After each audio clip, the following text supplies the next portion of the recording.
Assalamualaikum warahmatullahi wabarakatuh. Selamat pagi teman-teman semuanya. Selamat berjumpa lagi dengan Suara Tanaman Channel di sini. Ya, seperti biasa di pagi hari ini kita akan ngobrol dengan salah satu tanaman yang ada di sini. Di pagi-pagi yang cukup cerah, teman-teman. Cukup cerah, namun ada matahari juga, tapi matahari kadang ada, kadang enggak. Artinya di pagi hari ini mudah-mudahan kita doakan semuanya hari yang terbaik, hari yang baik, hari yang lancar buat semuanya. Yang punya urusan Allah mudahkan semuanya, yang punya hajat Allah kabulkan semuanya, amin ya rabbal alamin. Karena di bulan puasa Ramadan ini, tepatnya di tanggal hari yang ke 16 atau 17 ya, antara itu. Kalau saya lihat sih pembacaan juznya 17, artinya di hari 17 ya. Di hari ke-17 Ramadan ini berarti semalam malam nuzul Al-Quran ya, kalau 17 hari ini. Ya, saya ucapkan selamat datang pada Bapak Ibu, Ayah Bunda, dan seluruh penggemar Suara Tanaman Channel, dan khususnya bagi Anda yang penggemar flora. Di pagi hari ini saya ucapkan selamat bergabung, selamat kembali menikmati tayangan atau video yang ditemani oleh beberapa tanaman yang ada di sini. Hari ini kita akan panggilkan salah satu tanaman kita, yakni masih di dalam ranah kategori aglonema. Di depan saya ada aglonema Donna Carmen yang rimbun sekali, ini luar biasa, dan ini daunnya mempunyai ciri khas tertentu ya. Tapi tidak dengan hari ini, dengan si Donna Carmen. Donna Carmen kemarin sudah masuk. Hari ini kita siapa ya? Sebentar, saya panggilkan dulu ya. Yup, kali ini dengan si namanya Rotundum ya, Aglonema Rotundum dari Aceh nih hari ini. Ini kayaknya sih belum pernah masuk ya. Ada apa itu? Suaranya belum pernah masuk ke Suara Tanaman Channel. Kemungkinan ya, saya juga lupa. Dan hari ini saya kembali untuk mengundang si Rotundum untuk di pagi hari ini menemani kita ngobrolnya ya. Tapi sebelum itu, sebelum ngobrol-ngobrol, kita bahas ini Rotundum. Ini sebenarnya dari Aceh ya kalau nggak salah, dan daunnya lucu ya, ada list warna merah ya, list 1, 2, 3 dan seterusnya. List di tengahnya seperti biasa hijau, tapi ini ada guratan-guratan warna merah seperti ini ya. Ini keren sekali. Kalau kita belakang kita cek, cantik banget kan jadinya. Nah, ini kalau ini ininya tuh daun batang-batangnya tuh kecil-kecil lah, tipis-tipis, tapi dia tahan. Ini ada daun-daun yang mati karena memang udah kepanasan tadi. Ini sobek seperti biasa. Ini perilaku entah itu ulat atau kucing ya. Jadi ini cukup survive dia. Sebenarnya ini jarang saya rawat nih gitu, jadi jarang saya rawat. Dan ini tuh bisa menjadi hiasan untuk di rumah ya kan, maksudnya di internal gitu kan gitu. Jadi kalau saya pantau ini memang sangat kekar dia. Kalau kita pegang itu batangnya itu kekar, berbeda dengan daun batang-batang aglonema yang lain, misalkan kayak batang tricolor atau mungkin apalah ya, itu biasa. Kalau ini keras banget gitu. Makanya dia survive gitu kan dalam kondisi yang cuaca yang boleh katakan panas juga kayaknya bisa seperti itu. Nah, kalau yang dingin juga bisa. Jadi memang dia nggak terlalu cengeng dengan keadaan ya, sesuai dengan tema kita hari ini. Kita nggak boleh cengeng dalam keadaan gitu. Oke, jadi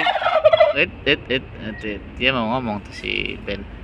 Jadi pagi hari ini kita ngobrol sama si Aglonema Rotundum Aceh ya. Sorry kalau misalnya salah, tolong koreksi. Jadi kalau Bapak Ibu mau koleksi Rotundum ini, harganya masih murah banget ya di Tokopedia atau di mana, itu masih ada yang jual 15 ribuan ya. Dan ini sudah lama juga kami pelihara, dan tentunya ini tidak terlalu banyak perawatannya gitu, karena memang ini minim perawatan, jadi sangat kokoh gitu kan. Ini daun mudanya nih baru keluar nih dia ya kan. gitu. Jadi ini cantik banget nih teman-teman, ciri khasnya aglonema sirotunum ini. Sekali lagi bagi para penggemar aglonema ini cantik banget ya. Setuju ya? Kalau setuju monggo di like videonya. Oke, di bagian ini kita bahas mengenai apa ya, dalam keadaan seperti ini ya, apapun keadaannya, sesulit apapun keadaannya ya, kita nggak boleh menyerah gitu kan. Kayak lagunya The Massive, jangan menyerah, jangan menyerah, jangan menyerah. Bukan begitu ya? Salah ya?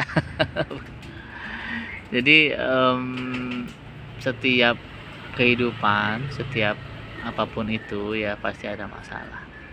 Pasti itu ya, tidak ada yang nggak punya masalah, semuanya pasti punya masalah. Dan menyikapinya itu dengan cara apa? Ya dengan cara kita, kalau di Al-Quran, wasta'inu bis-sabri was-shalah, jadikanlah sabar dan sholat sebagai penolongmu. Itu keren banget kan? Itu Allah sudah kasih solusi itu. Jadi wasta'inu bis-sabri was-shalah, ya, terusnya nanti al-ayah ya lah, ya. Jadi jadikanlah ya sabar dan sholat itu jadi penolong. Itu gimana cara? Ketika kita menghadapi ujian yang besar, ujian yang berat, ujian yang sangat rumit, ujian sangat ribet, ujian sangat puyeng sekali. Pertama kali kita harus sabar, karena pemilik dari permasalahan adalah Allah Subhanahu wa taala.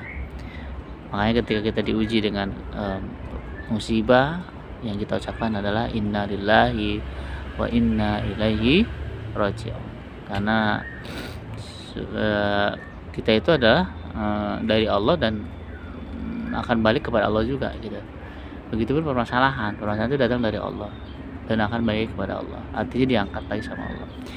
Artinya kita sebagai manusia sabar dulu lah.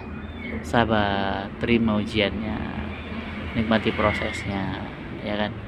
Jangan melarikan diri dari permasalahan dengan cara yang tidak benar. Ini malah justru Allah makin murka pada kita semuanya.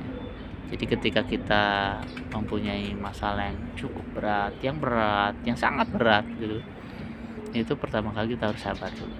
Sabar, terima dulu semuanya dengan ikhlas terutama ya. Terutama dengan ikhlas, jangan marah-marah, jangan sampai yang berbuat tidak yang berbuat yang dilarang oleh Allah Subhanahu wa taala gitu kan. Karena sungguhnya Allah itu tidak akan memberikan beban cobaan itu melebihi dari kemampuan hambanya. Nah itu sudah Allah gariskan, la yukallifullahu nafsan illa wus'aha gitu ya. Jadi Allah itu maha tahu kekuatan kita seperti apa, kekuatan kita seberapa gitu kan. Jadi makanya ketika kita punya masalah, oh iya mungkin episodenya lagi seperti ini, lagi jatuh, lagi terpuruk, lagi down, lagi semuanya lagi di bawah deh. Biasanya kalau manusia sedang di bawah itu nggak ada temennya, ya nggak sih? Setuju kan? Tapi giliran kita lagi di atas, waduh, semua ngaku saudara, ya nggak? Yang tadi nggak kenal ngaku saudara kan gitu. Itulah manusia. Dalam keadaan seperti itu tidak ada tuh yang harus kita lakukan selain sabar dan sholat. Sabar menerima keadaan, sholat ya, terutama sabar ini sambil mencari solusi. Misalkan kita di PHK, innalillahi wa inna ilaihi raji'un, ya kan, ya Allah ya kan, saya setelah di PHK ya kan, saya sabar, terima sekarang seperti ini. Tapi selagi itu tuh kita usahanya adalah sabar itu berarti kan bukan sabar di rumah nggak ngapa-ngapain, bukan. Sabar itu tetap ada kegiatan usahanya, ikhtiarnya. Misalkan kita di PHK oleh perusahaan, kemudian kita bersabar, terima nasib ya, terima keadaan, tapi dengan cara kita apply, kirim-kirim CV atau nge-apply atau tanya-tanya sahabat, teman-teman ada nggak lowongan, itu sebagai ikhtiar. Dan yang terakhir adalah doa itu dengan cara ya itu tadi, sholat 5 waktu, sholat tahajud, sholat duha dan seterusnya, minta sama Allah. Jadi konsep yang diberikan oleh Allah Subhanahu wa taala sangat indah. Ketika kita punya masalah, tidak ada kata lain selain bersabar dan berusaha. Setelah itu kita akan mentawakalkan, ya, salat dan salat. Nangis di situ. Semakin kita meminta kepada Allah, maka semakin suka Allah itu. Semakin kita selalu berpegang pada Allah, maka semakin suka itu Allah. Kata Allah, kalau kamu berjalan kepadaku, maka aku berlari untukmu. Luar biasa kan? Allah ngasih seperti itu. Sesayang-sayangnya ibu kepada orang tua, itu tidak lebih sayang Allah kepada hambanya yang mau bertaubat, yang mau berbalik kepada Allah. Gitu gambarannya ya. Jadi Allah itu ketika ada hambanya merintih di tengah malam, menangis, mengadu tentang masalah-masalah yang apapun itu, entah itu masalah keluarga, masalah kerjaan, masalah pasangan, masalah anak, merintih kepada Allah, meminta kepada Allah, maka insya Allah Allah itu akan senang sekali. Dan otomatis segala raja dari permasalahan, segala raja dari solusi permasalahan Allah punya semuanya, maka Allah akan berikan solusinya gitu. Tenang saja, tenang ya. Jadi sekali lagi pada Bapak Ibu semuanya yang kebetulan nonton video ini, yang punya masalah, mau masalah kecil besar, sedang maupun ya masalah-masalah di kantor, masalah rumah tangga, yuk semuanya minta sama Allah. Tidak ada jalan keluar kepada selain kepada Allah gitu. Jangan pernah kita meminta selain kepada Allah, karena itu termasuk musyrik. Ketika musyrik, ya ini Allah akan lebih cemburu lagi, Allah akan lebih marah lagi kepada kita gitu. Makanya yuk di bulan Ramadan ini kita sama-sama dekatkan, mumpung bulan Ramadan kita bisa beribadah dengan full ya. Malam hari kita mungkin tahajud ya, sebelum sahur kita nangis ya kan sama Allah, karena ya kita curhatnya sama Allah. Kalau sama manusia itu ya pasti bosen manusianya, sehari, 2 hari, 3 hari, seminggu udah puyeng tuh yang dicurhatin kan.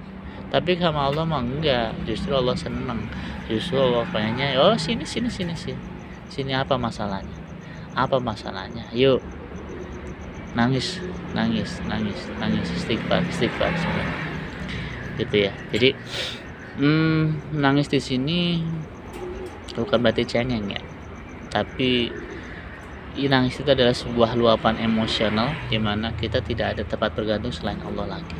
Hanya kepadamu lah kami bergantung. Kan kita selalu baca dalam surat Iyyaka na'budu wa iyyaka nasta'in, hanya kepadamu lah kami menyembah dan hanya kepadamu lah kami minta pertolongan. Jadi esensi seperti itu. Nangis adalah sebuah bentuk pengharapan kepada Allah, karena tidak ada yang diharapkan selain Allah, seperti itu ya.